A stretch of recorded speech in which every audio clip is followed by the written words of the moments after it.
பாஜக தோல்வியால் ராஜினாமா செய்தார் பிரதமர் நரேந்திர மோடி. சற்று முன் பயங்கர அதிர்ச்சி.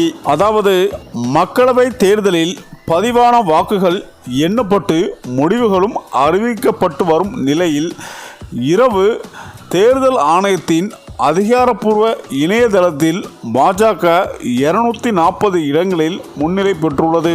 மேலும் அதன் கூட்டணி கட்சிகள் சுமார் 50 இடங்களில் முன்னிலை பெற்று வருகின்றன. காங்கிரஸ் கட்சியை பொறுத்தவரை 99 இடங்களிலும் அதன் கூட்டணி கட்சிகள் சுமார் 134 தொகுதிகளிலும் முன்னிலை பெற்று வந்தனர்.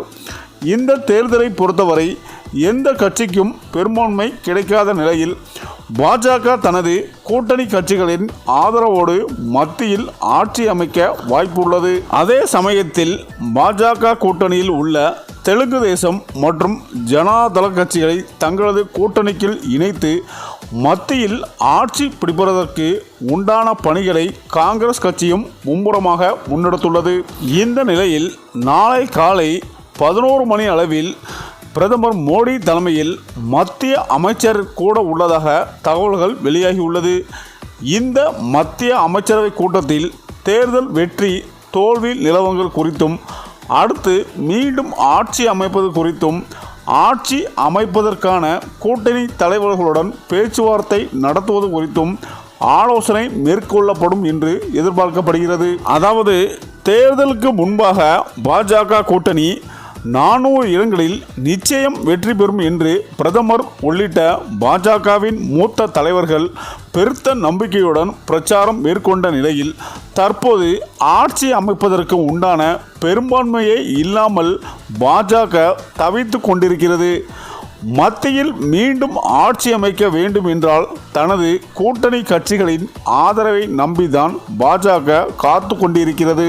இந்த நிலையில் பெரும்பான்மை கிடைக்காத பாஜகவிற்கு இது தோல்விதான் என்று காங்கிரஸ் மற்றும் அதன் கூட்டணி கட்சிகள் கடுமையான விமர்சனத்தை முன்வைத்து வருகின்றனர்.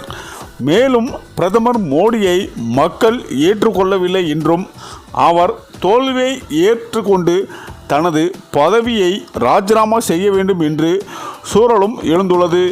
மேலும் இந்த நிலையில் பாஜக மிக பெரிய அளவில் தோல்வி அடைந்ததால் மிக பெரும்பான்மை பெற்று காங்கிரஸ் ஆட்சி அமைக்க வாய்ப்பு உள்ளதால் பிரதமர் மோடி தன்னுடைய பதவியை ராஜினாமா செய்ய உள்ளதாக தகவல்கள் வெளியாகி உள்ளது என அரசியல் வட்டாரங்கள் கூறி வருகின்றனர்.